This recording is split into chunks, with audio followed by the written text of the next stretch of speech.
Mukama waffe yeebazibwe mbalamusiza nnyo mu linnya lya Mukama waffe Yesu. Neebaza nnyo Katonda olw'olunaku lwa leero lwa chance gy'ampadde nate okujja okuweereza gy'oli. Twebaza nnyo Katonda olw'amaanyi agali mu Bwakabaka. Bannaaye abasaba naffe omwaka guno ndowooza most of the time tugimaze nga tusaba busabi. Ebintu byesinga Mukama byabadde ayogera naffe tubadde tutwala obudde tubisabire. Twebaza nnyo Katonda olw'ekyoto tetusabirako n'ebyoto ebirala byonna ebisabira ensonga ze tusabira. Twebaza nnyo Katonda olw'abaweereza bonna Mukama baafuseeko amafuta mu generation eno okubeera abantu abeegayirizi, okubeera abantu abasabi, okubeera abantu abagondera eddoboozi lya Katonda. Bane tubeebaza nnyo yonna gye muli mwemaanyi Mukama abawe nnyo omukisa ogusukkuluma ku magezi, abawe n'ekisingira ddala obulamu obutaggwaawo. Amiina. Olwaliro ngenda kwogera ku kintu topic gye ngenda okwogerako yambalirira naye ngenda gidividingamu ebitundu bibiri kubanga ne siini Mukama we yabadde azindaga yakozesezza different scenes ebifaananyi engeri gye yabisiizeemu. Kati ekifaananyi ekisooka kyogera ku buweereza obuli wakati w'omuntu n'omuntu, assignment Katonda gye yakuwa okukola ggwe as an individual. Omuntu ono Mukama gwe yakozesezza okunsiigira, omuntu oyo gyali mulamu naye Mukama yakozesezza obulamu bwe okundaga kiki ekibeerawo omuntu bw'ava mu bulamu buno. Amiina.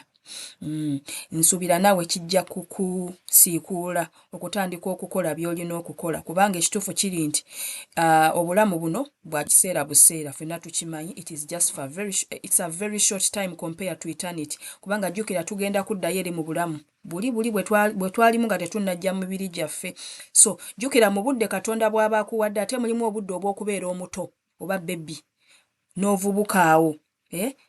Obwo buba budde bwa kutrainingibwa oba kuyigirizibwa. Then waliwo obudde ate obusembayo eno kaŋŋambe singa oba ogenda kumala obudde myaka nga 10 ku nsi olyoka oddeyo w'embalirira y'obulamu bwo. Ate waliwo emyaka egy'obukadde katugambe tutandikire kwemeka nga 7, 8, 9, 10. Kakati gino emyaka egiri wakati w'okubeera omuto n'emyaka egiri wakati n'ekiseera nga tonnakaddiwa gye emyaka gy'olina okusinga okukola okuweereza Katonda. Amiina. Naye ekyembi ekisooka abasinga ku ffe tuba tetumanyi kye tulina kukola.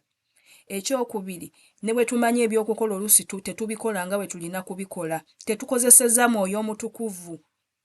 Nze ndowooza Omwoyo Omutukuvu tetumuyutulayizinga nga bwe tulina muyutulayizinga. Kyokka nga Yesu yatugamba nti Omwoyo Omutukuvu yagenda otuluŋŋamya mu mazima gonna. Kitegeeza agenda tuleetera ebintu ebiva mu mutima gwa Kitaffe abituleetere tumanye bye tulina okukola naddi bwe tulina okubikolera naani gwe tulina okukolagana naye. Basically it is Katonda buli kimu kye yakuwandiikako olina okituukiriza nga tonnava mu mubiri guno kubanga ogenda kiweera embalirira. Bayibuli egamba mu Baruumi 14:12 Romans 14:12 egamba bw'eti n'olwekyo buli omu ku ffe alyennyonnyolako eri Katonda. Nze ngenda kwennyonnyolako ebyange bye bantuma, naawe ogenda kwennyonnyolako ebibyo bye baakutuma. Kati ekibuuzo bye baakutuma obimanyi? Bw'oba obimanyi obikola? Bw'oba obikola nga bw'olina obikola? Kati y'ensonga gye nzize okukkaatiriza bwe bubaka Mukama bwantumye okwogera naawe.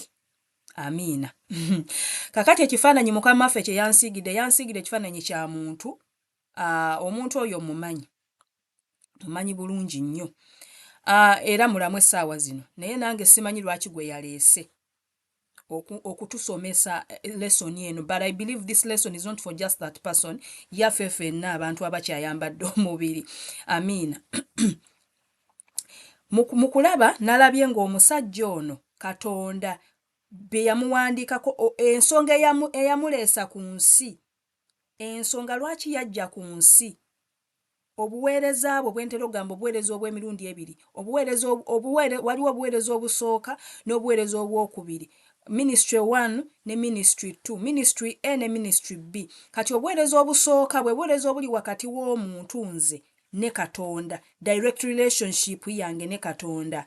Mwe mugwenda ebirowoozo byange, ebigendererwa byange, kufumitiriza kw'omutima gwange, character, byonna twala tugende okusinza okunoonya Katonda okumugondera okumugoberera okufa eri obulamu bwange n'okuzuukira wamu ne Kristo obugumiikiriza okukkiriza obutuukirivu obutukuvu ebyo biri wakati wange ne Katonda bwe tebikukwatako tebikwata ku muntu mulala era nabyo ogenda biweera embalirira kyokka ate obuweereza obwokubiri bwe buli wakati wo n'omuntu omulala kaŋŋambe okubuulira enjiri kuba oba obuulira enjiri ate oba togibuulira Yesu oba obuulira enjiri obuulira enjiri omuntu alokoka adda eri Katonda kakati kitegeeza buli wakati w'omuntu n'omuntu okubuulira enjiri obuweereza ki obuweereza bw'okukulembera abantu okusinza so okusinza kuli wakati wo ne Katonda naye okukulembera abalala mu kusinza obwo buli wakati wa muntu na muntu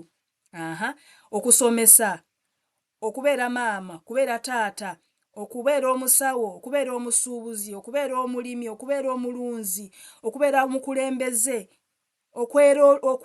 okwera maybe streets cleaning okukola mu maka nga maybe housemaid obwo bwonna buweereza obwo bwonna buweereza okola mu bank okola mu transport okuvuga taxi biki byonna twala tugende obwo bwonna buweereza bwakubiri oba oweereza Katonda n'asikaali oba oweereza ne receptionist oba oweereza amiina naawe afumba emmere oba agigaba oba atambuza kabalagala naawe oba oweereza Katonda amiina kati bwe buweereza obwokubiri kati Mukama we yabadde ampa obubaka buno yabudividinzeemu kati nze ngenda kutandika vidiyo eno esooka ngenda gikola nga yabuweereza bwakubiri obuweereza obuli wakati w'omuntu n'omuntu then vidiyo ey'okubiri nja kuteekamu obuweereza obusooka kuba bwakyo yeyo onda gye yampadde okay kakati omwami ono gwe mbadde nkugamba Mukama nze gwe yandaze obulamu bwe Katonda bwe yali amutuma okujja ku nsi okuzaalibwa ku nsi omulimu gwe yamuwa kuvuga bantu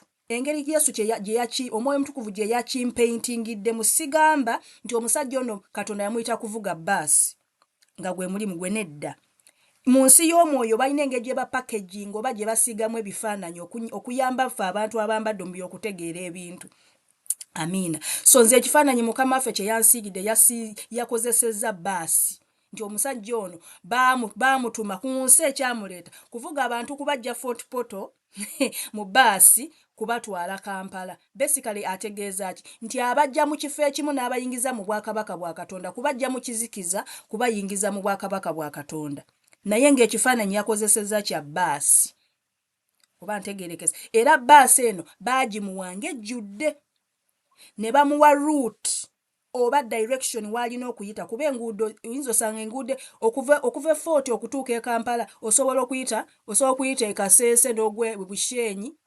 n'ogw'Ebushenyi n'olyoka ogw'Embalala n'ogw'Emasaka n'ogenda oba osobola okuva e Fort Portal n'oyita e Mubende n'oyita e Mityana n'oyita e Zigoti wawa twala tugende paka mu Kampala naye ruutu gye baamuwa ye nga ye baamugamba kuyita Fort Portal Mubende Mityana paka Kampala yeyo ruutu gye yali alina okuvuga amiina kitegeeza baamuwa baasi baamuwa obulamu baamuwa buli kikozesebwa bamuwadde amafuta bamusikirinze bamutraininze okukola omulimu ogwo buli kikozesebwa kyonna kyali kyetaagisa okukola omulimu ogwo kyali kyamuweebwa okusinziira nze ku bye nalabye meaning nothing was missing era omusajja ono nze ekyanneewunyisiza yatandika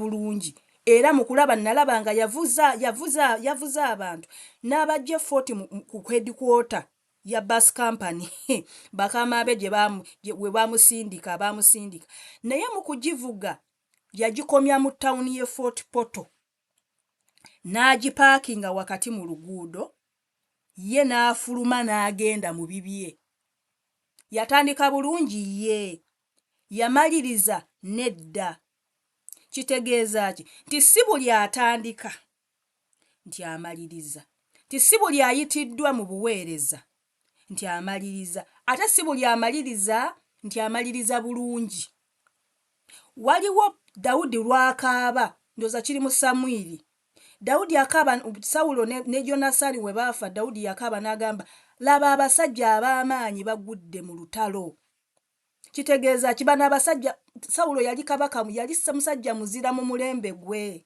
initially yatandika bulungi naye yamaliriza bubi. Amina. Tulina examples nyingi mu Bible ez'abantu abakoma mu kkubo. Tulina abaana ba Isirayiri bava e Misiri. Bw'osoma Exodus chapter 12 bava e Misiri bannange nga basanyufu nga bali victorious. Mukama n'abakolera ebinene bye baali tebalabangako. Ennyanja gwe mulundi gwokka gwe tusoma mu Bible ne mu byafaayo ng'ennyanja yeeyawudde, ennyanja emmyufu eyo nga yeeyawudde. Kyali tekibangawo era tekiddangamu kubeerawo. Naye tebaatuuka. Balina okuyitibwa ye, balina ekisuubizo ye. Ekisuubizo kyaviira ddala ku Ibulayimu, ne kidda ku Isaaka, ne kidda ku Yakobo, ne wayitawo emyaka 430 nga bali mu Egypt. Katonda n'amala n'atuukiriza ekisuubizo kye, naye tebaatuuka. Pawulo aboogerako mu Bakolinso ekisooka essula ya 10 okuva ku nnya olusooka, ojja kusoma okkirirawo olabe ebintu ebyabalemesa okutuuka. Kanzireyo ku lugero lwange. Omusajja ono mugenyi Mukama gye yandaze nga yavuga bbaasi n'abasaabaze be baamuwa n'atambulira mu ruutu entuufu, naye yakoma mu Fort Portal town. Okuva e Fort Portal ku headquarter ku kasozi paka ku Fort Portal town n'apaakinga wakati mu luguudo, sigamba ku side naye wakati mu luguudo. N'afuluma n'agenda n'ensi. Ekituufu kiri nti nze okusinziira ku ngeri gye mmanyimu omuntu muno mu bulamu obwa bulijjo gy'ali mulamu aweereza Katonda, naye kisoboka okuba nga byabadde akola nga si byebyo. Oba ntegeerekese? Ekibuuzo weebuuze, byenkola byebyo? Oyinza okuba nga ompulira oba ondaba naye nga nawe wapaakinga mu kkubo, omulimu n'ogusuulawo olw'ensonga emu oba endala. Nze sizimanyi nange ensonga zamulesa kintu. Amiina. Kiki ekyabeera ku basaabaze? Abasaabaze bwe balaba nga driver waabwe afulumya agenze nga tebamulaba, nabo ne bafuluma ne bagenda ne basaasaana mu nsi, sitaani n'abeegabanya. Lesoni eriruddawa. Buli we bakukwasa omulimu ogwakuleesa ku nsi n'ogwabandoninga, emyoyo gy'abantu b'oba Katonda baba yakuwa okuyambako, okuweereza, tewali mulala agenda giweereza, gwe and you're responsible for them.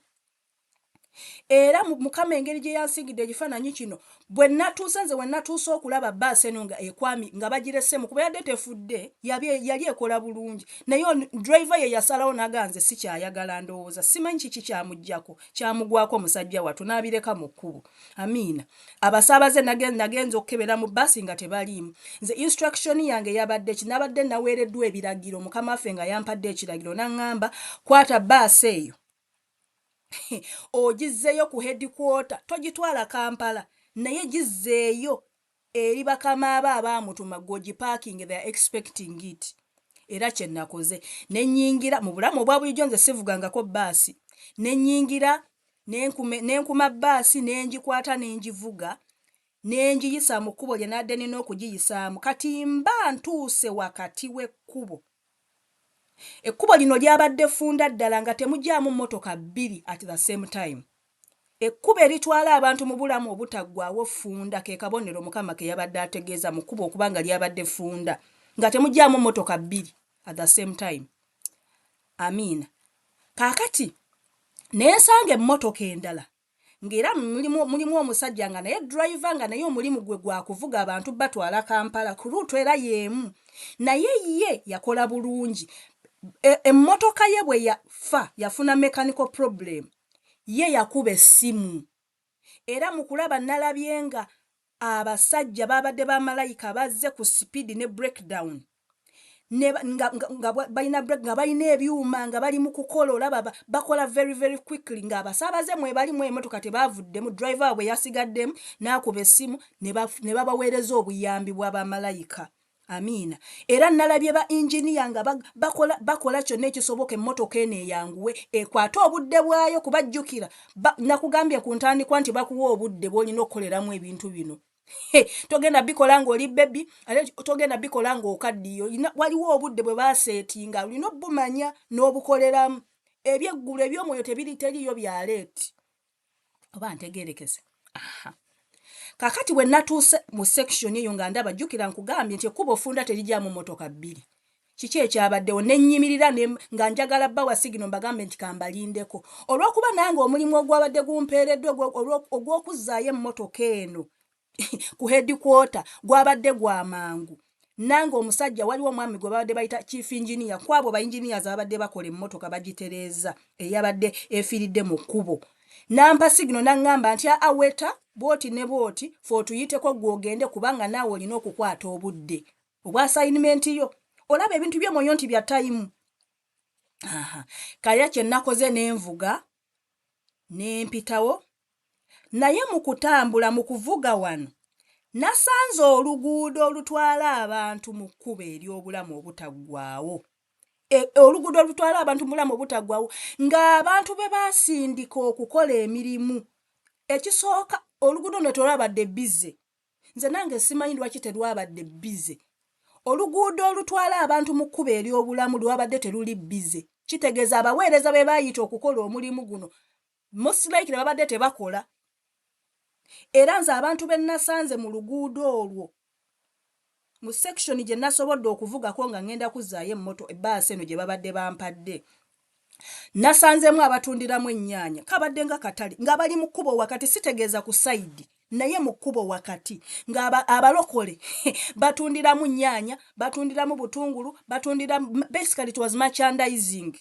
abalala nga kwega bakolera bakubiramu matatu nga bw'omanya akatale ka mu ghetto bwe kato bwe kafaanana nga bwebetyo bye bakoleramu mu luguudo mu kifo ky'okukola emirimu gy'obwakabaka they were busy doing other things kye nakoze n'enkuba eŋŋombe nga wempogana baneemuve mu kubo ngenda kubakoona ne mbayitako mukama yampadde ekisa n'envuga kibbaasi n'enkizaayo and the owners of the bus were expecting it ne baŋŋamba bbaasi ya gundi ogireeseko nze ye ne baŋŋamba gipaakinga awo ne ngipaakinga nze ne nkola ki ne nzirayo amiina eyo siini eweddeko firimu siini esooka ekoze eki eweddeko katusomeko mu Matayo essula ya 12 Matayo 12 olunyiri lwa 36 Matayo 12:36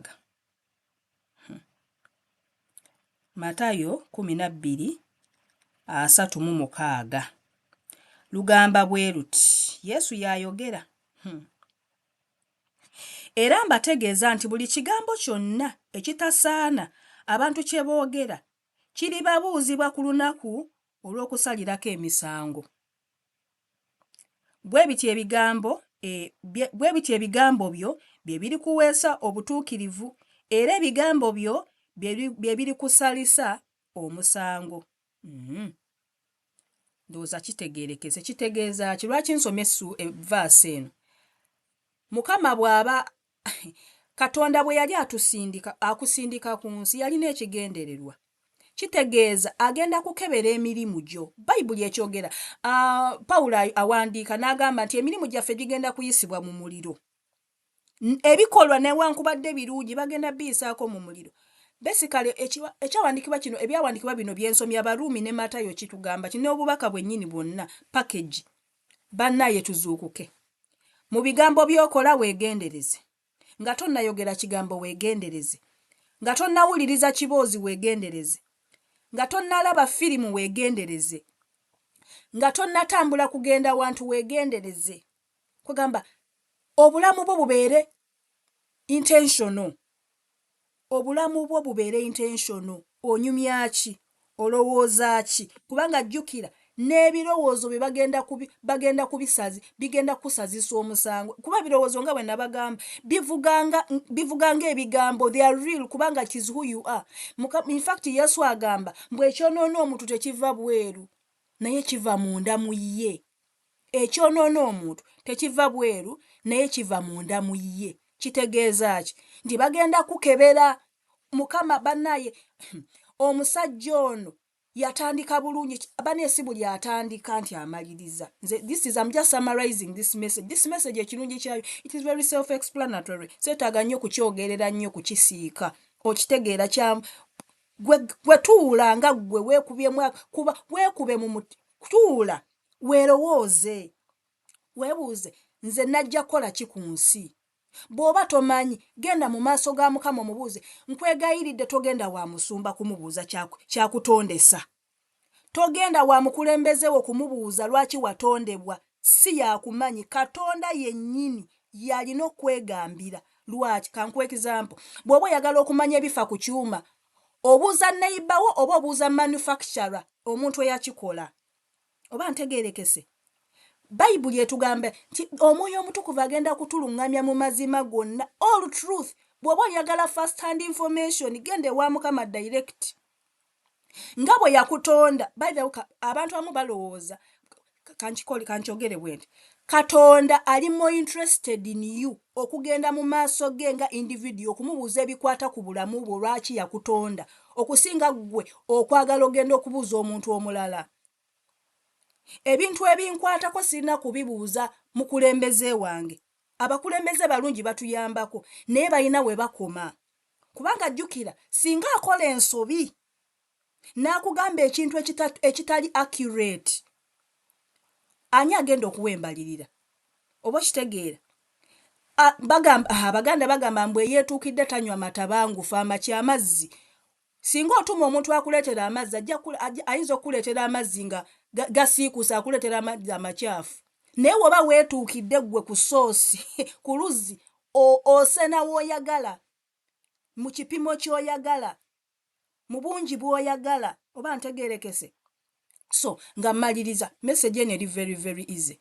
Bannange, buli omuddamu otuule ng'omalako omwaka guno ng'otandika 2025, nga tonaba kulya bicepere, nga tonaba kukola resolutions zonna.